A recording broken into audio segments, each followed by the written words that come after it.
I love friends. And I had a lot of friends. I love being around friends.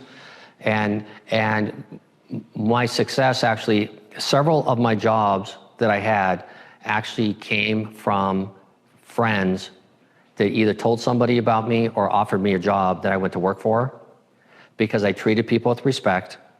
I worked hard, I did what I was supposed to do, and so people gave me an opportunity. So then I didn't know, I mean, I was all over the board. So I'm gonna tell you this roller coaster of life. I mean, I graduated from college and with an accounting degree. Now, I don't wanna be an accountant. I absolutely don't wanna be an accountant. But why did I graduate with an accounting degree? Because I graduated in a recession when the market was slow and there were no jobs. And so then to go to, you know, I applied for a job and I have no work experience. So I need to at least have a college degree in something so that I can get a job in that field. So I graduated with a skill as an accountant. So I moved to LA, I'm doing that for a while. That's not for me. Then I moved to another opportunity as a startup company that we created this investment idea when I was 27 years old, that we raised a whole bunch of money, and then we lost it.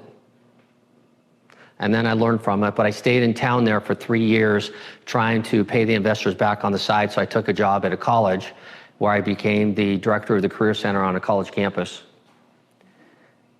And then from there I got Microsoft to come to campus and recruit, and had more students at Microsoft than anybody else, any other school, which was like a big deal in how that happened. But then a friend of mine, the guy who was best man at my wedding, told me about an opportunity in Portland, and I went there to be a buyer of commodity chemicals. I'd never been a buyer. I didn't even know how to spell the chemicals. Didn't even know how to pronounce them. Should have never had that job. I did it for 10 years. Then I took a job in marketing for a group of senior living communities.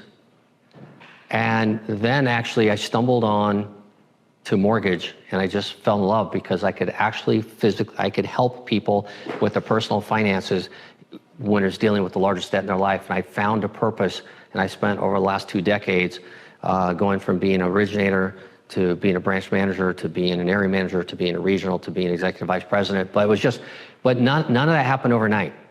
It was just doing the one little thing. I got a little bit of that elixir of seeing what success felt like, and that people just trying to do the little things every day. And I figured, well, if I'm gonna do this, I'm gonna keep doing this.